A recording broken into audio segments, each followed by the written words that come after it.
Segundo a visão de Visconde do Uruguai, o nosso Paulino José Soares refletia também sobre a questão política.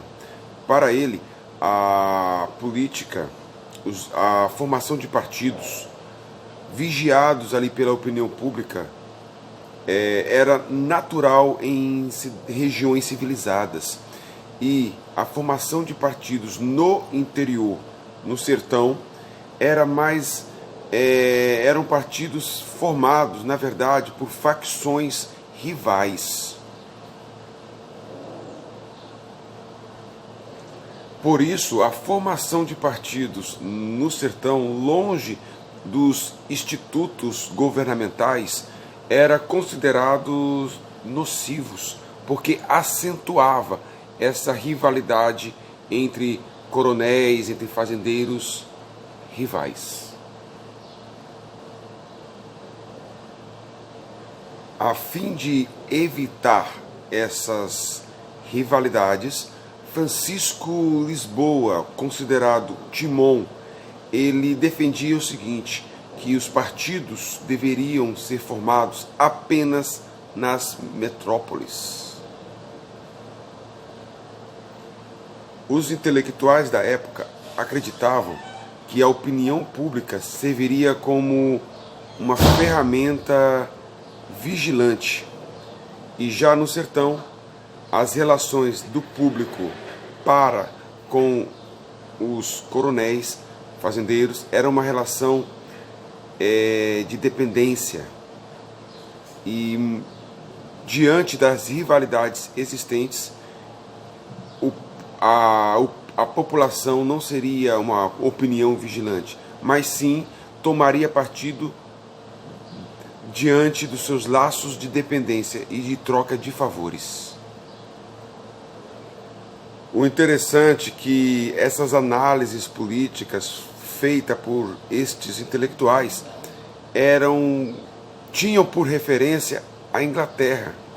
Então você observa contextos diferentes, situações políticas diferentes. A Inglaterra já tinha um regime político, social bem mais estruturado e consolidado, e esses intelectuais olhavam para a Inglaterra como referência.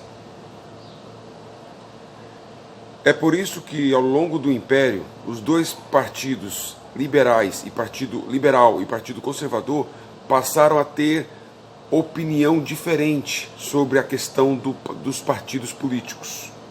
Para o Partido Conservador, partia da ideia de que o sertão, composto por pessoas longe da metrópole, longe dos órgãos de governo, não convivendo com uma opinião pública, e as populações sertanejas totalmente ligadas por laços afetivos ou de dependência aos seus coronéis, não estavam ali maduros para a criação de partidos como requisitava a civilização. Já os liberais defendiam a descentralização do poder. Eles acreditavam que deveria sim formar partidos políticos nas regiões interioranas do Brasil, que contrapunha os conservadores. Por isso que os conservadores passaram a adotar uma política centralizadora. O debate ele é um pouco complexo, porque os liberais partiam do princípio que todo ser humano tinha direito à liberdade, à sua individualidade, direitos políticos. Então, não poderia impedir dos brasileiros do interior a formação e a participação na vida política. Essa narrativa demonstrava que os conservadores assumiam uma postura mais autoritária, sendo centralizador. A questão torna-se mais complexa porque, analisando mais friamente, despido dessas roupagens partidárias, você observa que era um fato também essas rivalidades, essas facções que se rivalizavam transvestidos de partidos políticos. E é um fenômeno também visto no presente do Brasil. Partidos políticos com interesses pessoais, sem a filosofia do bem público. Então, para muitos, ainda hoje, tem na carreira política uma profissão. Observa-se que tanto os políticos, até mesmo funcionários públicos, não compreendem o seu papel e a sua relação, que aquela função que ele exerce tem uma finalidade pública. Mas havia algo em comum entre liberais e conservadores. Era a visão dicotômica de sociedade civilizada e sociedade não civilizada. Essas palavras também entraram no vocabulário cotidiano. O sertanejo na grande cidade é um grande caipira, o jeca tatu. Então, no vocabulário também reflete esse imaginário que dividia o Brasil do litoral civilizado e o Brasil do sertão atrasado, um Brasil da barbárie. Outro fator também que compõe esse imaginário é o trabalho. O trabalho, sob a ótica capitalista, impõe no trabalhador uma ordem, uma disciplina. Essa disciplina é necessária para a ordem pública e para a manutenção da civilização. Já no sertão, segundo o entendimento da época, as pessoas não seguiam esse padrão, essa disciplina da relação com o trabalho, relação com o patrão, horário de chegada, horário de saída, a disciplina na própria vida pessoal em prol do trabalho. No sertão não se via isso. As relações eram mais relações de interesses entre um fazendeiro e seus trabalhadores, entre as pessoas do sertão. Não seguiam este parâmetro, essa disciplina que era vista nas cidades litorâneas.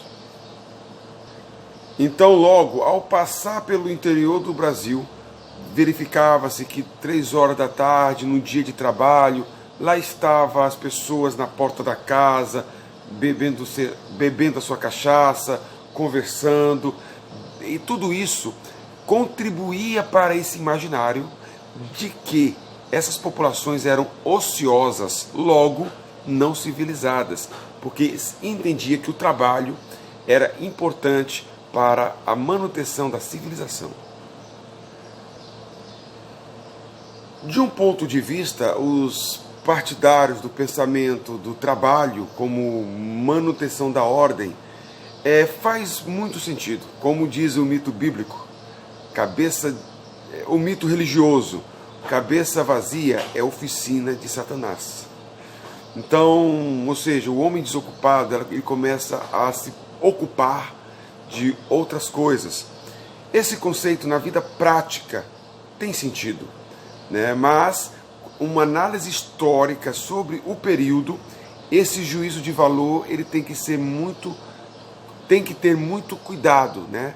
Tem que ter uma opinião mais cuidadosa para você descrever esses dois mundos. Mas na vida prática, partindo para o lado empírico, o trabalho sim, o trabalho metódico sim, ele tem um sentido e tem um resultado prático na sociedade.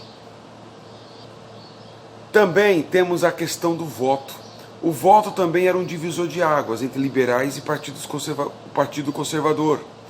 Para os liberais, o voto tinha que ser universal, ou seja, todos deveriam ter o direito ao voto. Já os conservadores, eles eles não entendiam que o voto deveria ser universal, mas sim um atributo, um direito de certas pessoas. Aqui podemos desconstruir outro mito, que mulheres não votavam no século XIX. É um mito que parcialmente verdadeiro, mas não total. No século XIX não apenas mulheres não votavam, mas analfabetos, pessoas escravos, pobres, homens que se enquadravam dentro desses requisitos também não votavam, não apenas mulher. Também existe um mito atual de que o voto é um grande marco na vida política de uma pessoa. Então, o ato de votar, ser obrigado, é um ato democrático? É uma questão a se pensar. Também não é um direito meu não querer votar? E muito se fala de poderes coercitivos, órgãos públicos, a polícia, os órgãos do governo que buscam punir. E essas punições é que fazem a sociedade ter o comportamento civilizado. E essas mesmas regras, esse conjunto de órgãos e regras, é visto também de uma forma negativa, como se o homem fosse autogovernável. Eu entendo que essas regras, que chamadas geralmente por escritores e pensadores da esquerda, eles veem como uma opressão. Eu entendo, como eu vejo uma visão particular, que as regras existem em todas as sociedades, até no reino animal. Existem uma imposição, uma, entre aspas, educação, domesticação, né? Em várias culturas também os mais velhos passam para a geração posterior um legado, e esse legado chama-se educação.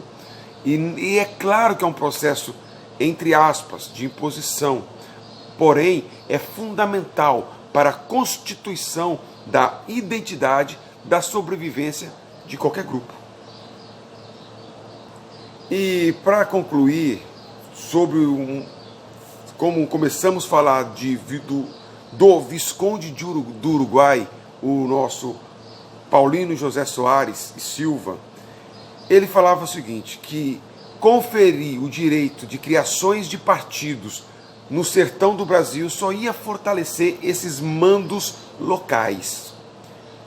Aparentemente, o discurso dele é considerado antidemocrático para qualquer área, qualquer setor, qualquer grupo social da atualidade. E era, aparentemente, antidemocrático. Mas o conceito de Visconde do Uruguai se realizou. Os preconceitos, né, que ele formou se consolidou ali nos primeiros anos da República. Não é à toa que a República veio com um discurso liberal, veio com uma proposta descentralizadora, e o que aconteceu? Aconteceu o fortalecimento dos coronéis, exatamente como o Visconde do Uruguai previa. Era o fortalecimento desses mandonismos, né, locais. Bons estudos, fique atento aí, assinem aí, ative um joinha e bons estudos.